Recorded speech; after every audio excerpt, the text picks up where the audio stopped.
Hey there, welcome to episode 115 of the Let's Innovate for Vegas audio program. I'm your host, Dan Hugo, the managing director of the Innovate for Vegas Foundation, a Nevada nonprofit corporation, a 501c3 public charity, a civic volunteer organization with purpose to enable and encourage ideation, innovation, and implementation to make our communities better. This is the podcast about innovating for those purposes. So let's innovate for Vegas. If you've not been here before, if you've not listened to this audio program, it can be a dialogue or an interview format. This is usually an audio essay talking about what we're up to, where things are, where we're headed, and so on. A little Amazon product notification there. And so today we're going to speak about tools and teams. What does that mean, tools and teams? Well, that is the tools that you use in a nonprofit civic volunteer cohort such as ours, or tools you might use to enable the teams of volunteers to get stuff done and to just generally operate an entity. We are illegal, we're an actual corporation. So there are business aspects to conducting the work we're trying to accomplish.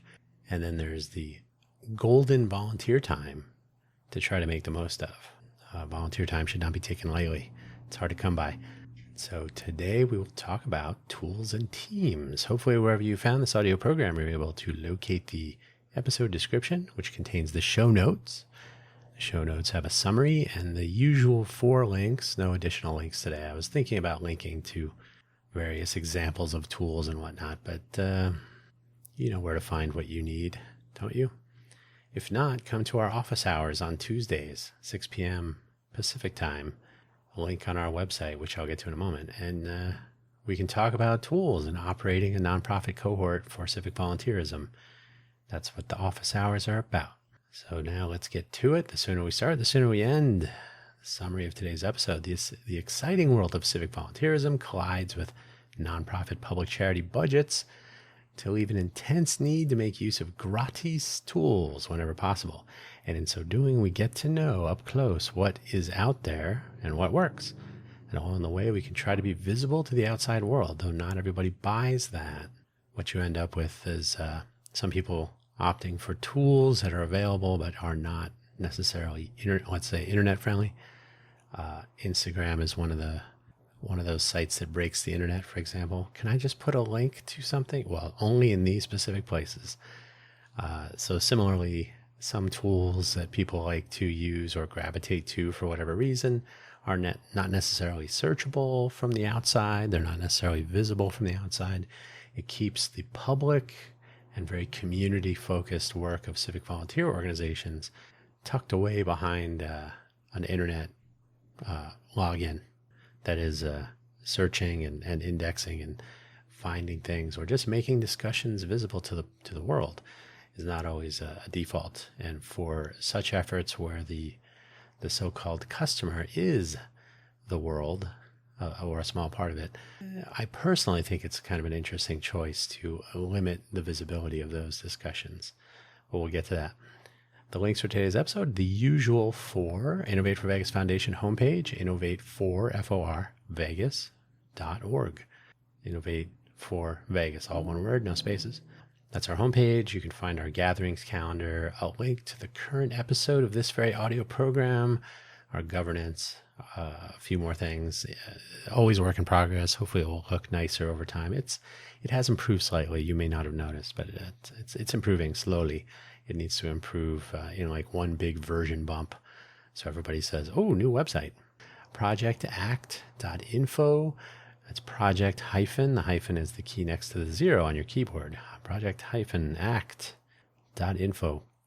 ACT is the Autonomous Cohort Tessellation initiative. Goes along with the Autonomous Cohort Transformation Initiative. But the Tessellation Initiative is the big focus lately, to try to enable discovery and promote, or at least enable and encourage, connection, communication, and collaboration between civic volunteer cohorts. And it could be others, not limiting to civic volunteer organizations, but it's where we're starting. making use of the old ways and some new ways. Agileforvolunteers.org is our website for our Agile for Volunteers initiative, a take on pure Agile without all of the cruft and managerial oversight of the Agile industrial complex, and where it has taken a fairly simple and straightforward concept from 2001, developed by and for software engineers. We're taking that into the volunteer realm, and no, you do not need to be a coder to use Agile for Volunteers. In fact, well, maybe you shouldn't be. No, it's not software specific, it's project or initiative specific. So collaborating together with fellow volunteers to get stuff done. Mastodon.Vegas will always be here, even when it launches.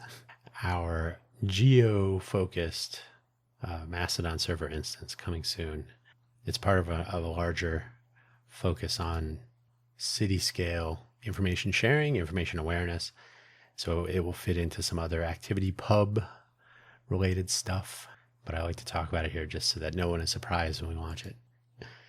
So there you go. Those are the usual 4 links. Gratis is the important thing. First of all, nonprofit entities such as ours have access to discounts and gratis programs from various providers. So we have Canva for Teams, for example, for free, which is nice. Google Workspace for nonprofits. This is technically not completely true. They really should call it Google Workspace for public charities. Most of these offers are actually for 501c3 when you see for nonprofit. It's actually for charity. So don't get stuck in that time waster. So you can't be a mere nonprofit. Just keep that in mind. Except for, right away, an exception, GitHub Teams for nonprofits. They will actually consider your case. If you're not already a charity, they'll say, well, you're working on an open source project or several for some public good. So they will consider it. Although that, I don't know if they've changed that, but when I was applying for our nonprofit organization, we had not received our 501c3 determination, but I said we're in the process and we are a Nevada nonprofit corporation. The rest was, it took a while.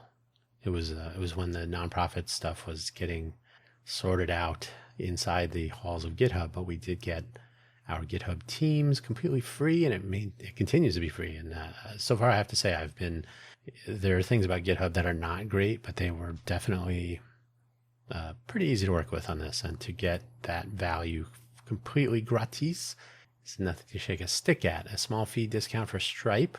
So if you do donate to our organization via the Stripe donate button on our website, we do not pay the full, I can't remember exactly what the discount is, but it's less than the usual. I think it's about 2.3% plus 25 cents, something like that. So we get a little break on that and a few other things, but these are the big ones, I guess, the ones that get attention, if you like. We don't have a lot of needs so far. I've not really explored options for nonprofit cloud hosting, for example. The AWS free tier is attractive enough to get started for the time being, so we'll see. It makes a substantial difference to be able to operate in this modern world with tools like these, even though we all may be looking at Google with some trepidation, especially lately. I know they may be selling off or getting broken up, who knows. But again, for zero cost, these are a good part of our early operational progress, because as we approach the end of our 3rd year, coming up end of June, from a fiscal year standpoint, June 30th, we are not raking in full-priced service money. We're not in danger of overflowing any bank accounts anytime soon. Gratis is good.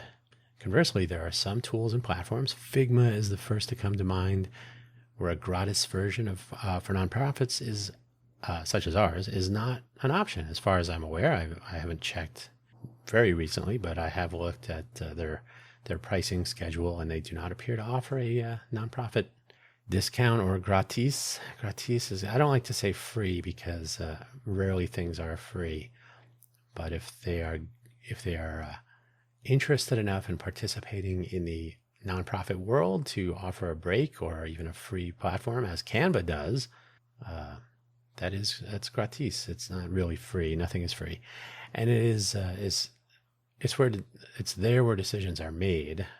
alternatives are considered. So we can't really use Figma. We can use PenPot. PenPot is completely free and we can self-host it. And it has become more and more a contender for graphical interface design. So there's always a possibility. Slack is another, Zoom is another, and there are others. So alternatives, there are a few websites out there offering indexes of alternative platforms and tools and whatnot for when the expensive option is not going to make it into the budget, or maybe you just don't want to use the popular option that everyone's talking about. In fact, I use alternative to, all spelled out, one word, .net. It's my usual go-to for a quick collection of options. If I want to see what the alternative to Slack is, it will tell me, or it will give me a big list. Now, it used to be better. I think alternative to is maybe suffering from just being around for a while and gathering a lot of cruft along the way. So not always offering actual alternatives, but like, what? This is not an alternative to that. Why is it in this list? So that's it's just the way it is. But they do, it's a quick collection of possible options and some end user feedback here and there, not really comprehensive. But I do, like I said, I use it to see what else is out there. So with some digging, you can find an index that works for you with some options, or you can just kind of look around. It's one of those tire kicking experiences. You're going to get some opinions about why this is better than that, or that is better than this, and you got to kind of make a selection. There are alternatives to the things I have mentioned. Payment processing is an exception. That one's a little bit tricky. But there are self-hosting options and the possibility of free tiers for AWS. That is, you can sign up for a free year of Amazon Web Services, and many of the alternative options floating around out there will run on an EC2 or in a container, or maybe even they have a turnkey installation ready to go on AWS or other cloud providers. So if we needed to move away from Google Workspace or GitHub, it would be possible to do this. But then there's an exchange of gratis resources for time needed to maintain alternative sources or alternate sources, resources. It's a reasonable trade-off to make use of gratis tools available if it makes sense. So you always have to do some math. It's not a simple A/B test usually. We'll get into that later. Some alternatives, though, are more interesting and a better deal. We use Jitsi Meet instead of Zoom, for example. Jitsi, that's Jitsi.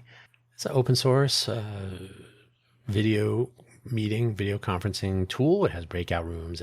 You can stream somehow. I haven't even looked at that recently, but you can stream for public meetings, I suppose. So yeah, lots of possibility there. Open source tools, free hosting, no tiers. You don't have to, there's no limit to session length. I had a 4-hour, I think it was 4+ hour production by Street.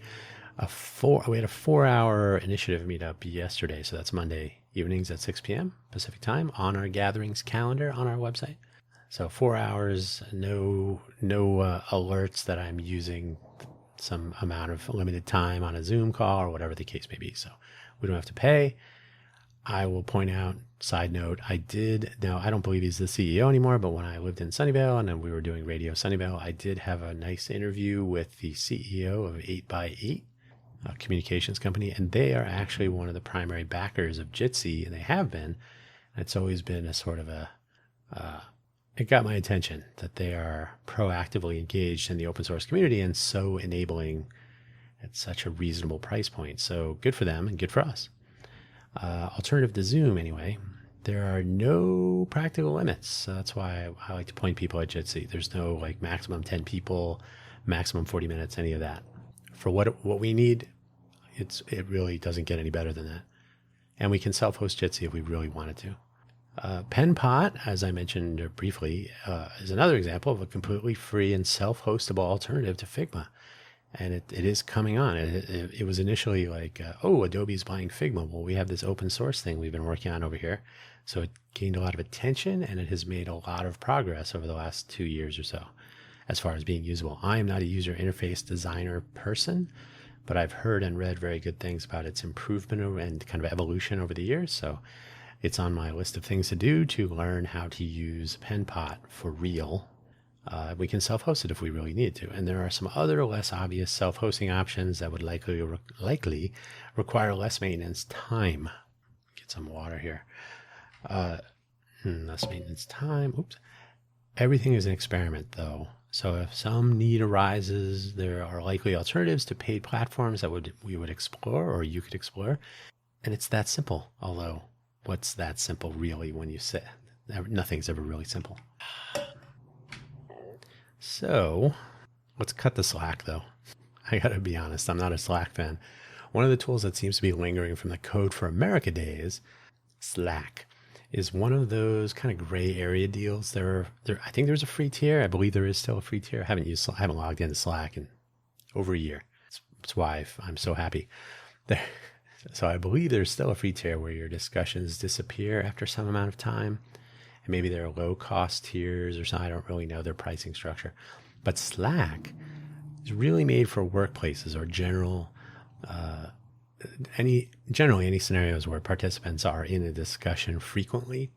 If you're in a workplace, if you have a job that you participate in daily, and Slack is your communications hub with your colleagues, your coworkers, others in other groups or teams, or even customers, who knows, then Slack is a tool you use frequently. You may grow to love it or not love it. I know people that worked at Atlassian who had nothing good to say about Jira after working with it for a while. So the tool, and that's their own tools. They make Jira. So if you are I'm not going to say forced, but if you are compelled, it's a requirement that you use Slack. We all use Slack because that's what we use. It may or may not be a pleasant experience. I don't know. I do not care for Slack myself. It's a tool not ideal for volunteer organizations, in my opinion, where discussions can take place sporadically. And then you lead to this, it's in the Slack culture, which I think kind of migrates over from workplace, right? If everything is stored in the Slack, like the discussion, the question, the answer, it's just in there somewhere. You have to know what you're looking for to find it. So without curation, without somebody going through every once in a while and saying, oh, okay, here were some questions and the answer, let's pull that out and generate an FAQ. Now, I don't know if Slack is pursuing this with artificial intelligence tools. I know Slack is investing a lot of money in that. Don't know if that's available at free tiers, but it can be very easy to turn Slack into the anti-tool. And that's where I have seen it not be as useful as when believing that people will use Slack as one might in a workplace. It doesn't always go as planned. So it's not ideal for volunteer organizations, in my opinion, mostly because of sporadic conversation, mostly because of the lack of curation, and not to mention that Slack doesn't tend to be very open, so that the discussions you're having are essentially private. In a world where civic volunteer organizations are attempting to serve their communities, why would you want to prevent the communities from finding you? Now you may say, well, join our Slack. Hey, members of the community, why don't you go through the process of signing up for a platform you probably don't use or need otherwise, just to participate in a conversation that we could just as easily publish or make use of tools that are not so siloed. Slack and Discord, for another example, and a few other tools in this space tend to drive conversation towards privacy, which is not inherently problematic. There's always a time and a place to have a private conversation that you don't need to share with the world. So I'm not anti that. But some conversations maybe are best shared with the world. There should always be concern with private chats involving adults and minors. Not accusing anyone of anything, but is there any good reason to keep these chats private? We want to encourage young people to participate in civic volunteerism, no matter what their skills and interests are. If they are a part of their community in this way, that's ultimately beneficial. That's the theory. So why not enable public conversations involving people of all ages and interests, which may lead to, becoming more interesting to more people of more skills and interests? So there's really no reason to have minors participating in private conversations with adults who are not their family members, right? So it just opens the door to questions that don't need to be pursued if you don't have private chats. That's my theory. It's my view. Keep it open. We don't really have any secrets to keep here. Want to talk about this project? Let's open it to the world. Everybody can chime in or at least read what we're talking about. regardless of participation, working on open source projects, which tend to be what people work on in civic volunteer organizations. As one example, don't have to be a civic volunteer, but often open source projects are the goal. It does not require privacy for most conversation, as I was just intimating for youth participation. The discussion could be considered open source themselves. Discussions and many of these discussions may offer insights down the road for those who do want to comb through them. You may want to see what were they talking about 10 years ago when they first came up with whatever it is. This is not unlike the general. It's in the Slack situation, so your mileage may vary, but making conversations about public things public is not to be immediately dismissed. Private discussion is a rarity. Why use tools built for that? So you always remember, Slack is built for companies, which will tend to want confidentiality and so on. Do you need to keep a discussion about a code commit secret or confidential? Probably not, especially if the code commit is visible in your open source project in a public repository on GitHub or GitLab or wherever. So I question the value of using private conversation tools for public conversations just because.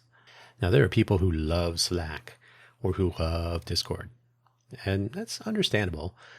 They tend to spend a lot of time using those tools, perhaps. Maybe they use them enough so that they grow to love them. I know my way around Slack, therefore it's my favorite tool. Or they love Slack just because right out the gate, this is exactly what I've been looking for. And they make it a part of everything they do. So it's their go-to tool for communications. Slack, by the way, is IRC with some nicer user interface, but it's essentially, the slash commands, internet relay chat. So you can just go back in time a little bit. Discord is a gamer chat platform that has grown into something else. It has its own issues. So both Slack and Discord are quick go-tos, but not the only options out there. I will say in my experience, most of the normal crowd who is interested at all in civic volunteerism is not necessarily a Slack crowd. Discord, maybe. They tend to be younger. They tend to be less inclined to run to Slack or Discord so quickly. So we need to end up with tools that may actually reduce communication. So we end up with tools that may actually reduce, communication. So if you say, we're using Slack, and then the people who might actually be interested in participating in civic volunteer efforts might say, I'm not using Slack.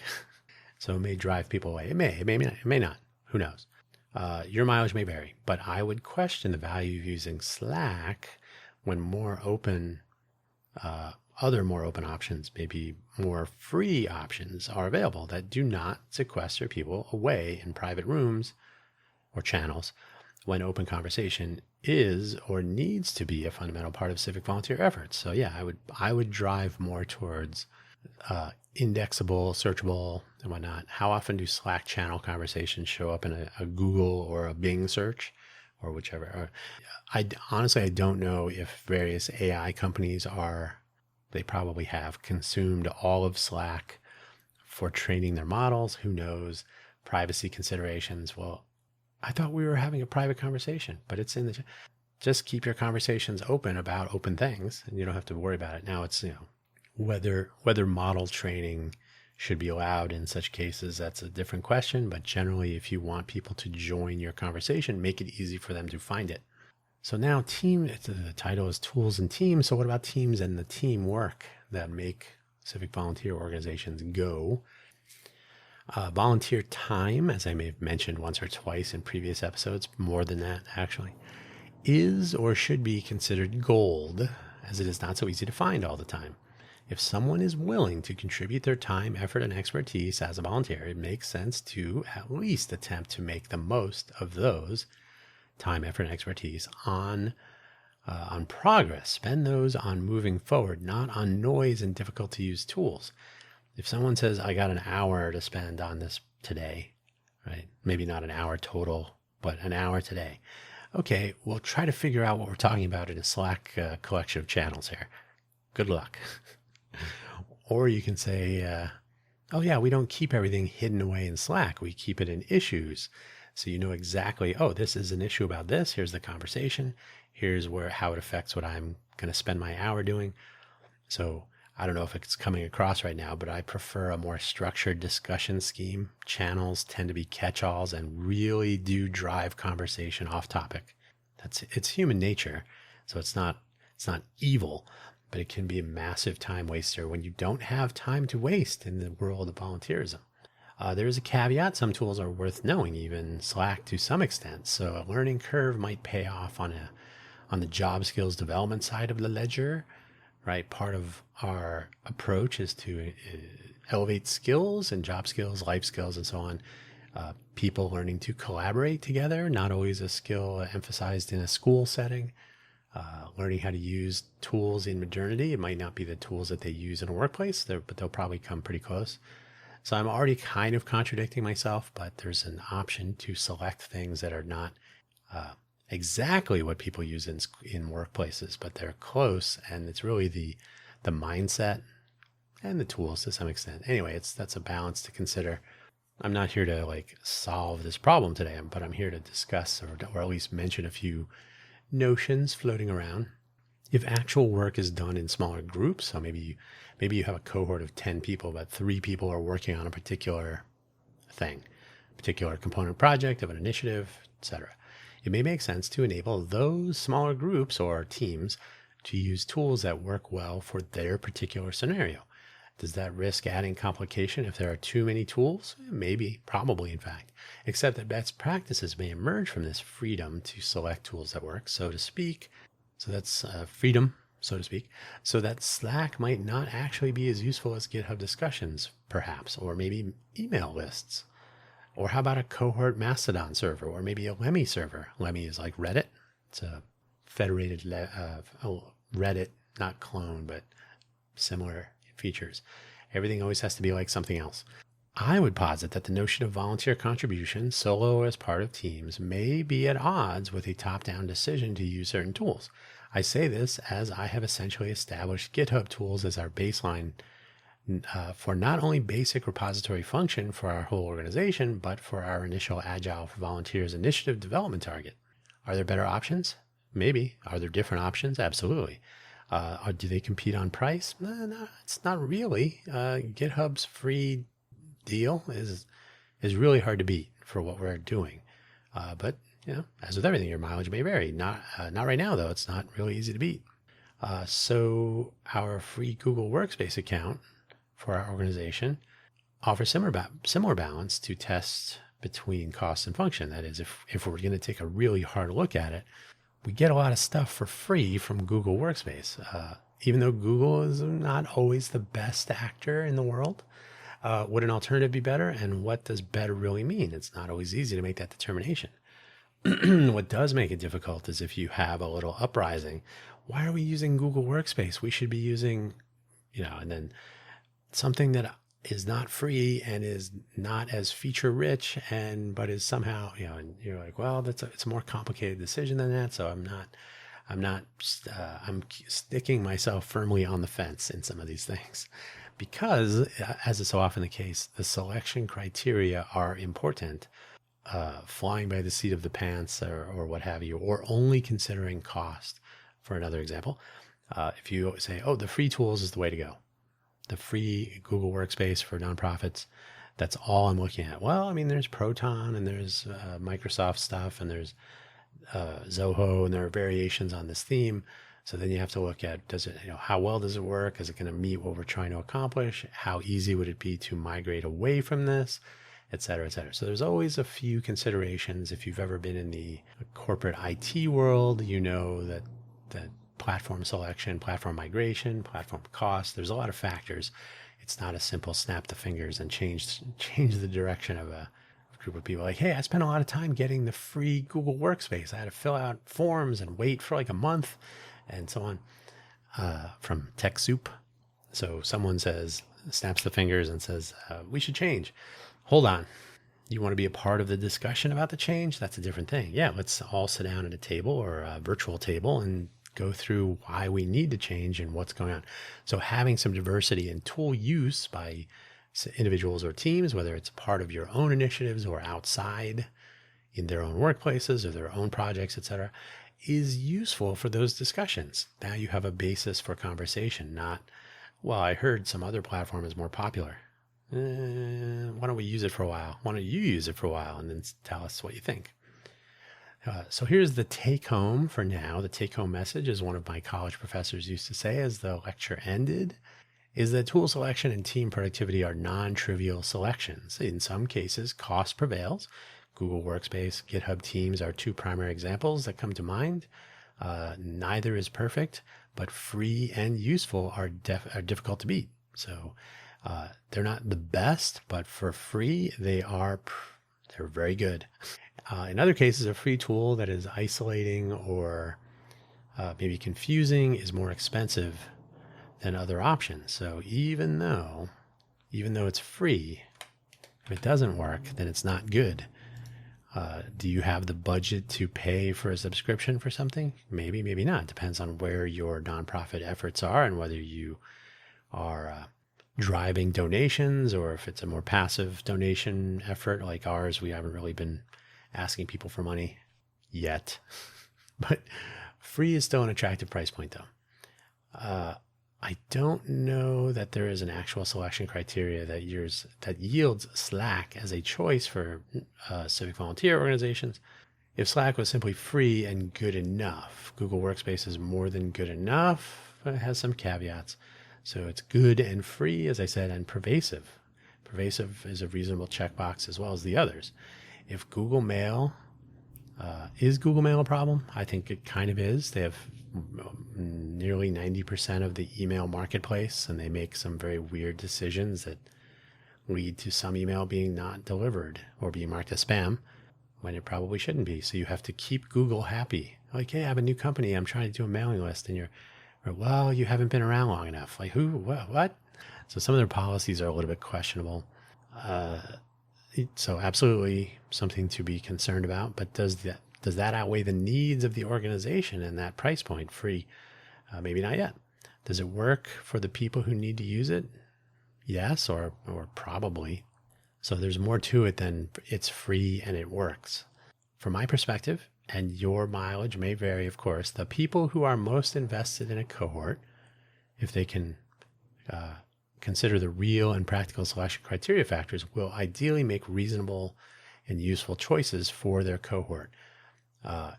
So I will say that when we got started, I reached out to the usual places, TechSoup and otherwise. So I said, we're going to need something like GitHub. We're going to need something for email and calendars and file storage and whatnot. There's actually a responsibility on the part of the governance of a nonprofit, of a corporation in general, to keep records. So a place to store reasonably reliably digital records, documents and historical documents, meeting minutes, where minutes are kept, so our board meetings and so on, spreadsheets for inflows through donations and outflows, and when we file our 990s. So the Google Workspace concept for free does a lot of very useful things. So that was kind of an easy selection. Are there better choices? Maybe. Are there ways to migrate away from Google Workspace and into other choices? Yes. Is it free to do that? Only if your time is not worth anything. A credit to JWZ for that kind of infamous quote. So is it worthwhile to explore possibilities? Yes. Is it worthwhile not making progress to explore those possibilities? Sometimes yes, sometimes no. So there's always a possibility to learn, especially as your cohort grows. More requirements become clear, more inputs, more opinions on I've used this and it works better than that and so on. So it's always a discussion worth having. But at the end of the day, it's also a question. And by the way, this is in the spirit of Agile for Volunteers, whole team participation in these decisions does make sense where the whole team needs to use these tools. The volunteers who are making it happen can be a part of that ongoing introspection, just like Agile suggests. So is this tool working? The answer might be yes or no. Is this tool free? Yes. Okay, so now budget may become a consideration when considering alternatives, but you also have to consider, well, free tool, doesn't work quite well enough, and it's slowing down progress, and it's making for frustration, and maybe some of your volunteers don't want to work on these endeavors because the tooling is hard or difficult or confusing or waste their time and so on. So it's really not like 2 or 3 factors. It might be a couple of general factors, and then the specific people and the people that are spending time on your projects. If you have someone just join a team and they say, I don't like Google Workspace, well, we have a dozen people who use it for what we need. And so be involved in a better selection perhaps, but understand what changing that selection will costs and downtime and other such things. What will that incur if we decide to make this big change because you think it's a better idea? So consider the cohort, the people participating, the input of the whole team. What's the value proposition if we do change?